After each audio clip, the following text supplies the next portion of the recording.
آپ کی طرف آتا ہے کہ اسلام ہمیں حقوق العباد کی کیا تعلیم دیتا ہے؟ بسم اللہ الرحمن الرحیم۔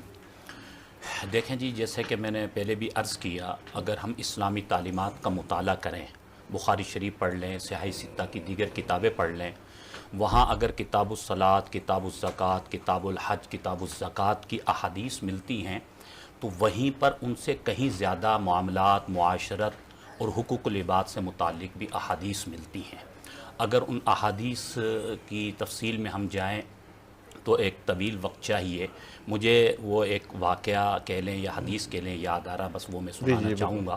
ہمارے نبی اکرم صلی اللہ علیہ وسلم کا جب آخری وقت تھا، حضرت عائشہ رضی اللہ عنہا ارشاد فرماتی ہیں، حضور اکرم صلی اللہ علیہ وسلم کے آخری لمحات تھے، میری گود میں ہمارے نبی کا سر اقدس تھا۔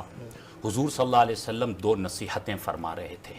حضور علیہ السلام کے ہونٹ کانپ رہے تھے، لب کانپ رہے تھے، زبان ساتھ نہیں دے رہی تھی۔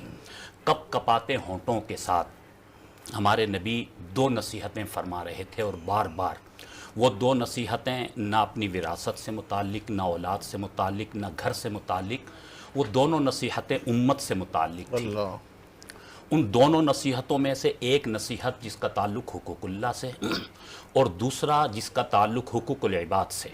ان آخری لمحات میں بھی کائنات کے امام نے جہاں حقوق اللہ کے لیے امت کو تعلیم ارشاد فرمائی، وہاں حقوق العباد کی نزاکت سے بھی ڈرایا۔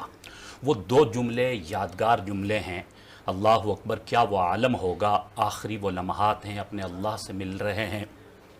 حضرت عائشہ نقشہ کھینچتی ہیں کہ ہمارے نبی کے ہونٹ ساتھ نہیں دے رہے تھے، کپ کپاتے لبوں سے، ہونٹوں سے ہمارے نبی دو بات ارشاد فرما رہے تھے، الصلاۃ وما ملکت ایمانکم، میری امت کے لوگوں، الصلاۃ وما ملکت ایمانکم، بار بار یہ جملے، الصلاۃ امت کے لوگوں، نماز کا خیال رکھنا، نماز کا خیال رکھنا، بار بار کہ نماز یہ حقوق اللہ سے متعلق ہے۔ دوسرا جملہ بار بار ارشاد فرما رہے تھے، وما ملکت ایمانکم، میری امت کے لوگوں، اپنے سے ماتحتوں کا خیال رکھنا، اپنے سے کمزوروں کا خیال رکھنا، ملازمین کا خیال رکھنا، گھر کا سربراہ ہے وہ اپنے ماتحتوں کا خیال رکھے، شوہر ہے تو بیوی کا خیال رکھے، اپنے بچوں کا خیال رکھے، رشتہ داروں کا خیال رکھے، عزیز و اقارب پڑوسیوں کا خیال رکھے۔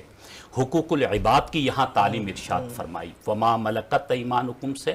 آج اگر میں سمجھتا ہوں حضور علیہ الصلوۃ والسلام کی آخری اس وصیت کو بھی سامنے رکھ لیں تو پورے دین پر عمل ہو جائے گا، بے شک، کہ اس میں حقوق اللہ بھی آ گیا اور حقوق العباد بھی آ گیا۔ تو اسلامی تعلیمات جو آپ نے پوچھا، اس اسلامی تعلیمات میں حقوق العباد کو بڑی اہمیت دی گئی اور بڑی احمیت سے بیان کیا گیا ہے۔ احادیث اس میں کثرت سے موجود ہیں۔